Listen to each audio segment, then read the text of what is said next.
Okay, so we're going to take a look at some of the more intermediate skills in Teardown, and this is going to focus a lot on strategy as well as a few tips and tricks that can make that easier. So I'm just going to start with fine arts because that's one of the biggest ones to kind of piece together, and it's one of the first where you have to start thinking things through. We've talked about you have to escape into your vehicle and the optional and the required objectives, but realistically you want to try and get them all in one go. So the first thing you want to do is to go and have a look at these objectives. The first place and the easiest place to kind of put them together is by going on the map and having a look at their locations. Then go and drive yourself over, walk yourself over to each one and have a look at what the objectives are. As we said before, they could be paintings, they could be cars, they could be explosive canisters that you have to move. So it's really worth getting into the location and having a look at it. It might be that they're connected by cables and so on, and you can use that then to kind of decide how you're going to approach it. In that room there as well, there was 2 sports cars, so I now know that I've got 2 vehicles and I can use those later to get around. I probably wouldn't recommend running around the map like this, blowing stuff up to get to places, but I'm just kind of doing it for the speed. Okay, again over here, so on this particular mission we got another painting. It's quite a long way out on the edge. We could have a closer investigate, see how long the cable is, see if we could move it, see if there's any space around the side. And then just to point out where this one gets tricky, we've got different levels. So that's the first thing that we'll be thinking about. So we've got some distances to cover. We've got a bunch of these on different levels. They're obviously removable from the wall, so you can play around with the map first. I wouldn't even consider for the first 10-15 minutes trying to solve the puzzles, sort of from like quarter of the way into the game onwards. And then with this one, we're not going to do the whole thing, but you would continue to look around and realise, oh, we got a big cement truck there. I wonder if that's useful. I wonder why they've chosen to put that in the game. We've got some free planks, logs there, and in here there seems to be a lot of explosives. So the developers thought about how you're going to solve it, and it's about kind of interpreting their clues. If we go and look at the main building now, we realise we've got ones on another floor, we've got some on the second floor, and then we've got all of this distance to cover. And this is where you start to think this through and sort of decide what routes you're going to take, how you're going to optimise your distance, and how you're going to go so far from one place to the other, including getting up different levels. And that's where you need to be creative. But you can't be creative yet unless you've had a look around and you've found everything that the map has to offer. So if you're finding any difficulties with missions, especially starting from this one, start having to think about what's available to you, what are the vehicles. You can quickly look on the map, how are we going to get from one place to the other, and start to decide what's our starting point going to be. We can see there's a bunch clustered in the middle here, 4, so that seems like that won't be a crucial point, but we got this one at the top right and we got these ones at the bottom right, and then our finishing zone is all the way on the left.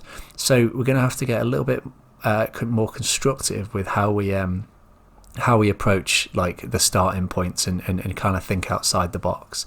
And I worked this one back from using this Lambo there at garage as the escape, and then tried to figure out where we could get.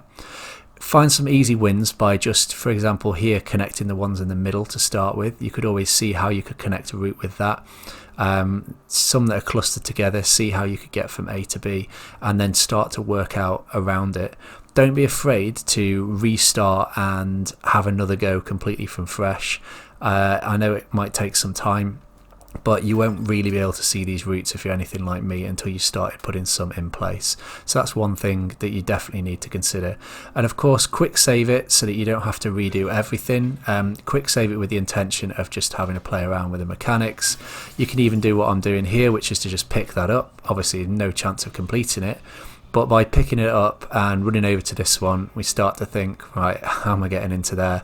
And also the fact that that's taken me 10 seconds and we've got what quickly looks, I think it's 7 on this one, 8 on this one. So we've got 8 objectives to collect and it's taken me 10 seconds to get from one to the other. So straight away the math. Ways to overcome this can be to customize the map, not only in terms of planks, blowing up walls and so on, but using some of those blown up walls and structures to move objectives around. It's especially useful on ones like with the painting and with the car.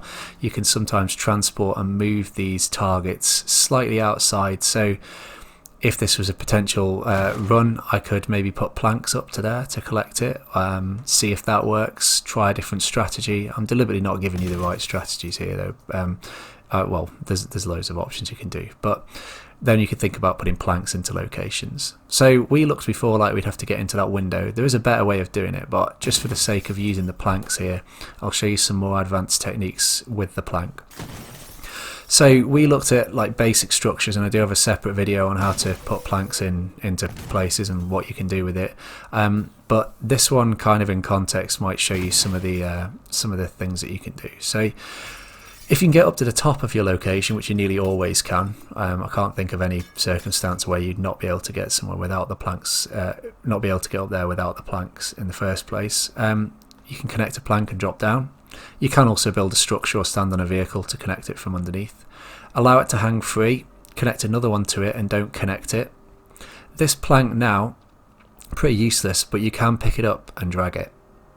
So for this one I'm going to show you two methods of doing it, and I'll tell you which one I prefer. So again, make sure you don't connect it. We've now got 3 long planks. You can get a piece of heavy debris, which I kind of struggled to get here. You could connect it to the car and drag it out with the car, but I did want to try and show you with the debris. So this is not heavy enough for this circumstance, but I just want to show you the idea of it. If you get that in place before your third plank or your second plank, you don't have to waste one connecting like I am here. And then with heavy objects, you can drag them away, you can place them, and they will hold it in place so you can walk up.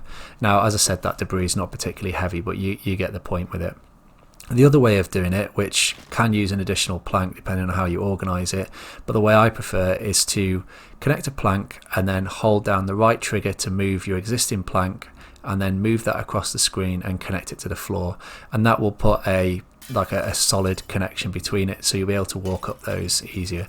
It takes a little bit more finesse. It's not massively difficult to do. It's just a little bit fiddly with the mouse clicks. So that makes you a nice, quick, cheap and easy ramp. If you're using a car and you find yourself stuck on debris, which you pretty much will do, like for example here, I've driven over some debris, it's stuck on my back wheel, it means I can't accelerate very quickly. You can sometimes see it and grab it and pull it straight out. If you can't, don't use a fire extinguisher. If you can't, you can cut a hole in the car, or you can maybe, without doing that, just shoot straight under.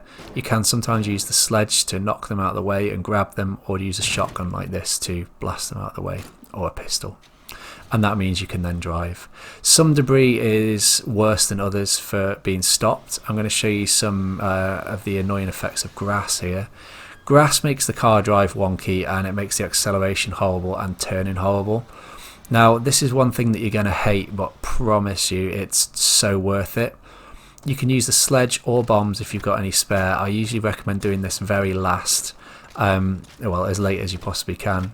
You basically spend an hour knocking down the grass, removing it. It will completely disappear into nothingness, and then you can make a like a nice driveway. All the places that I've had to drive over on grass, this has been a valid technique, and it means you can accelerate a lot quicker, and your turning and things will be a lot less manky and horrible.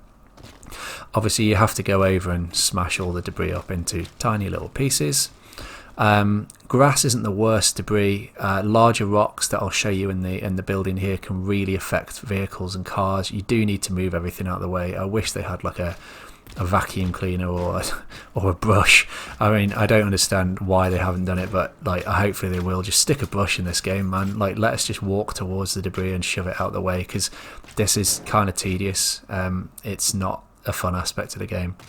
Larger ones like this you cannot break with the sledge, but if you kind of get your debris into a nice big pile and stick a bomb on it, it will reduce the debris down, and that also has a nice effect of improving the frame rate if you're getting any drops. So it does use a bunch of bombs up this. It is better to just move things out of the way, but you can clear a nice area very quickly. Okay, so just another example of using planks, which you might find useful, especially starting with this mission, is you can use them to drive the lighter vehicles over. Heavy vehicles will crumple them. It's not going to work, but you can drive them over lighter vehicles as long as you're not kind of like smacking into them at an obtuse angle, or you're not like putting them onto a surface that doesn't support underneath. So if you put them up like stairs, you'll just break the plank and hit the stairs. But they can be used just to bridge little gaps here. You can use it to support quite a surprising amount, as long as the transition onto the wood isn't hard, otherwise it'll fracture them.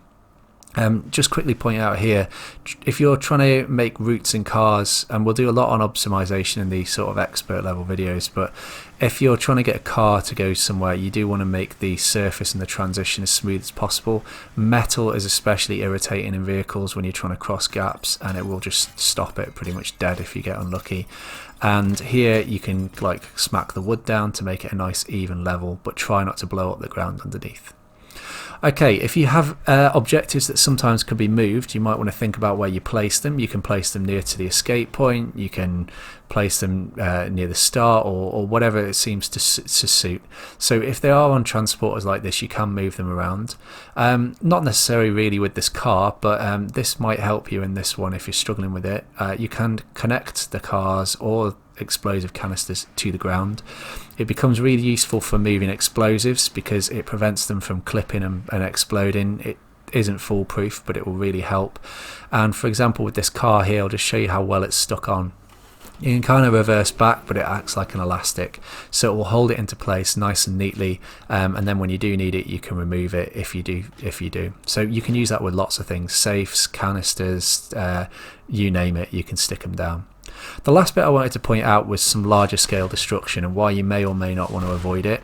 It's rare that you'd need to do destruction to the scale that I'm showing you here. The reason for that is most of the missions just require holes in walls and a little bit of customization. You could bring this building down. I don't think it would work any faster than the way that I did it, but you can blow up moderately large structures. Some of them won't collapse, and I'll show you with this in a second. So you have to break all the way around just as you would with a smaller wall. But one thing you'll notice with blowing up larger structures, and you'll see it in this video, is the frame rate will start to drop horrendously.